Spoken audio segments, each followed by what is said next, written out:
저는 여러 운동을 좋아하지만 수영을 잘 못하더라고요. 왜 못할까? 근데 뭐 젊을 때 아마 30대 초반일 때 보자신부 할 때는 모든 운동 다 하지만 이 수영은 결정적일 때 못하면 죽잖아요. 그죠? 또 한편으로는 뭐 수영을 아무리 잘해도 큰 배 사고 나면 뭐 역시 마찬가지인데, 그거보다도 수영을 젊을 때는 힘이 있으니까 막 했는데 그 못하는 거, 수영을 못해, 다른 거에 너무 못하는 거 왜 못할까 하고 저도 이제 돌아보니까 과거의 트라우마에 이제 빠졌었더라고요.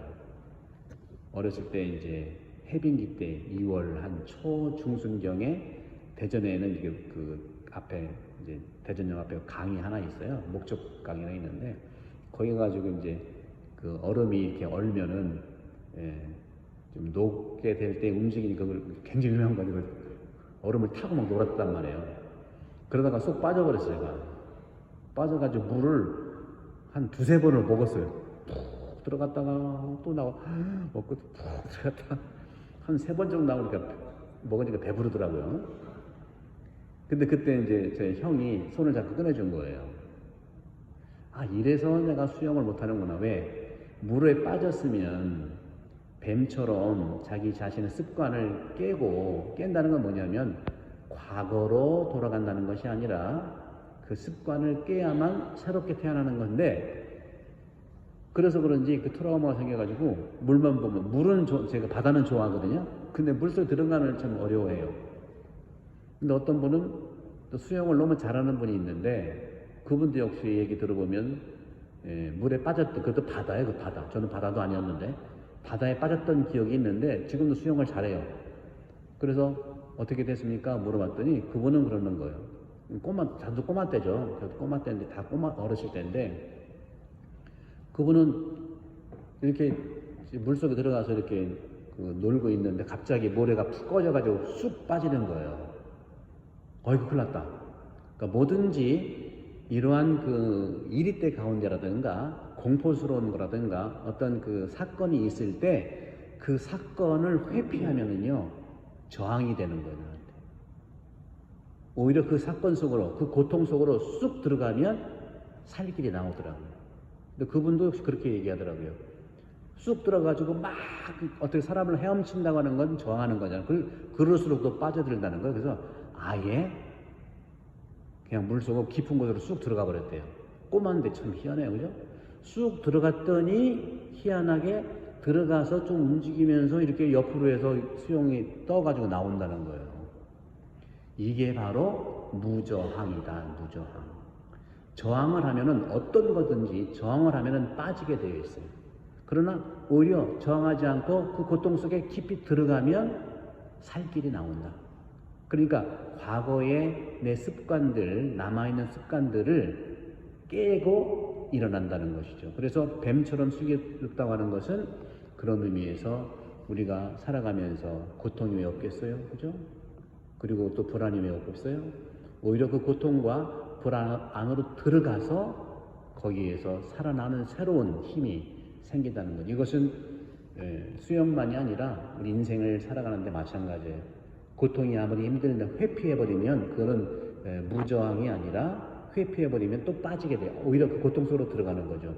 예수님께서 십자가, 이 고통 속을 회피한 것이 아니라 고통 속으로 쑥 들어갔더니 부활을 맞이한 거잖아요. 이거는 인생의 진리인 것 같아요. 그래서 뱀처럼 슬기롭게 자기 자신의 습관을 깨야만 새로운 뱀처럼 새로운 삶으로 나간다. 고통 속으로 오히려 들어가서 저항하지 않고 받아들일 때. 그래서 오늘 복음에 보면 끝까지 견디는 이는 구원을 받을 거라고 했는데, 견딘다는 것이 바로 그런 거예요. 견딘다는 것은 저항한다는 것이 아니라 그 속으로 들어간다는 겁니다. 그런데 오해하지 말 것은, 누가 자꾸 나한테 고통을 주는데 그걸 견디는 것은, 고통을 준다고 하는 것은 내가 막아야 되지만 우리가 불가항력적으로 고통이 생기잖아요. 그죠? 인간관계에서 그 사람은 나한테 고통을 주려고 한 거 아닌데 결국은 나한테 고통이라면 그 고통으로 들어가는 것이 중요하다는 거죠. 근데 물리적으로 누가 때린다. 그걸 뭐 이렇게 해서는 안 되겠죠.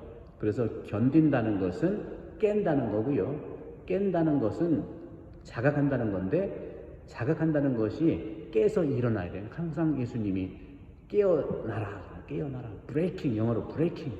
깨야 됩니다. 내 과거의 습관, 남아있는 습관을 깰 때, 그것이 좋은 것이든지 안 좋은 것이든지 습관을 깨야 새로운 내가 생긴다는 거죠.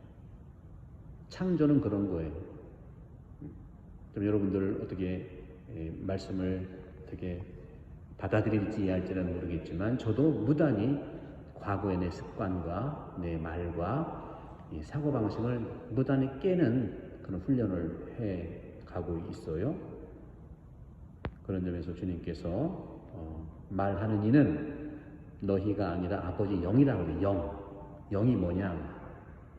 도대체 여러분들 그러면 어디에 가서 말을 할 때 걱정하지 마라. 무엇든지 무엇을 말해야 할지 알려준다고 했는데, 사실 말하는 사람은 네가 아니라 네 안에서 말씀하신 아버지 영이라고 하는 게 뭐예요 도대체? 여러분들 여러분 마음에서 하나님의 영이 말씀하세요? 말씀하십니까? 그게 도대체 뭘까요? 하나님의 영이 내 안에 말씀하신다는 게 뭐냐? 한국 사람한테는요, 내 마음에서 울려나오는 양심의 소리가 하나님의 영의 말씀입니다. 상처난 마음으로 하는 말이 아니에요. 오해된 마음으로 나오는 말이 아니에요. 그리고 갈등했던 마음에 나오는 말이 아니라 무풍지대처럼 순수한 양심의 마음의 목소리가 바로 내 안에서 말씀하시는 아버지 영이라는 거예요. 그러니 감정과 분노에서 나오는 말은 하느님의 말씀이 아니잖아요. 그죠? 그러니까 우리는 그래서 기도하고 또 나를 돌아보고 또 묵상하고 그리고 말하고 행동하는 거예요. 말씀, 묵상과 기도 없이 행동하는 건 대단히 위험한 일입니다. 묵상과 깊은 관상 없이 하는 행동 대단히 위험할 수 있어요. 묵상 없는 행동 어렵습니다. 하지만 또 행동이 없는 묵상, 이것도 우리에게는 어려움을 향하게 되죠. 그렇기 때문에 교회는 철저하게 깊은 관상과 묵상의 치유 공간이 되어야 돼요. 그래서 깊은 묵상과 그 안에서 나오는 표현과 행동으로 교회는 예수님께서 말씀하신 것처럼 바로 기도 공간, 치유 공간, 영성센터라는 말이죠. 언제도 말씀드렸죠. 젊은이들은 종교를 싫어하는데 왜 싫어할까요? 예수님 말씀은 똑같아요. 종교인들 때문에 싫어하는 것이 종교가 싫어하진 않아요. 종교인들 때문에 다 그런 건 아니지만 종교인들로 인해서 교회가 싫어지는 거고, 젊은이들은 그 대신 이 영성은 좋아합니다. 영성은 뭐겠습니까? 오늘 주님께서 말씀하시는 뱀처럼 슬기로운 거, 비둘기 순박한 건 당연한 거고요. 그죠? 그런 점에서 우리가 성당에 나오는 여러분 모두가 깊은 묵상과 관상에서 나오는 언어와 행동이 우리에게 큰 축복을 주고, 그것이 나의 습관으로 남아있는 과거를 깰 때 내가 다시 창조되고, 깰 때 내 치유가 일어나고, 깰 때 내가 새롭게 되면서 그것이 바로 구원이라고 하는 것이죠. 끝까지 견디는 이는 구원을 받을 것이다.